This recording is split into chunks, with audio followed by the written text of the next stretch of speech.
Hello বন্ধুরা, সবাই কেমন আছেন? আজকে আরেকটা ভিডিও নিয়ে আসলাম। ভিডিওটা কিন্তু অসাধারণ লাগতেছে, কারণ আজকে পরিবেশটাই অনেক সুন্দর। কারণ হালকা শীত, হালকা গরম, তো সব কিছু মিলিয়ে যে আস্তে আস্তে শরীরে ম্যাচ খাইতেছে। তো আমি কাজের উদ্দেশ্যে রওনা দিয়েছি। আর আমি বলে কি কোথা থেকে যাচ্ছি, আমি যাচ্ছি হলো চন্দ্রা কবিরপুর থেকে ইপিজেড, তো সাভার ইপিজেডে।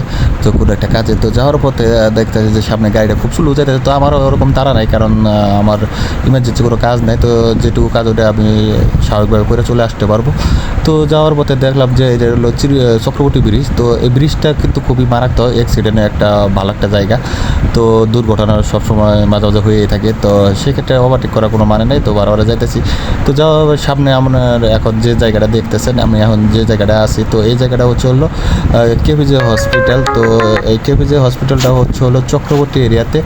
তো আবার সামনে যে এই যে অটো এই বাইকটা যাইতেছে, বাইকটা কিন্তু আমাকে অনেক ওভারটেক করার চেষ্টা করছে। পরে লাস্টে আমি ছেড়ে দিলাম, না যাক। তো ওনার যেহেতু দেখতেছি গার্মেন্টসের অনেক মাল কারখানা, তো সেই জন্য ওনারও হয়তো ইমার্জেন্সি থাকতে পারে। এখন চলে আসলাম হলো কেবিজের পাশে। তো এই পাশে দেখেন এই যে কাশফুল, তো কাশফুলও মরে গেছে।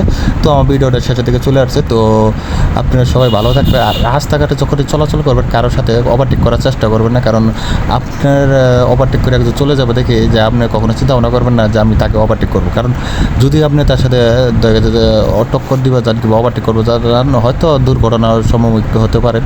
তো সেজন্য সবাই সাবধান থাকবেন, রাস্তাঘাটে সাবধানে চলাচল করবেন এবং ভালো থাকবেন। সবাই ভালো থাকবেন এবং সুস্থ থাকবেন। সবার জন্য শুভকামনা এবং সবার জন্য দোয়া হইল। আসসালাম।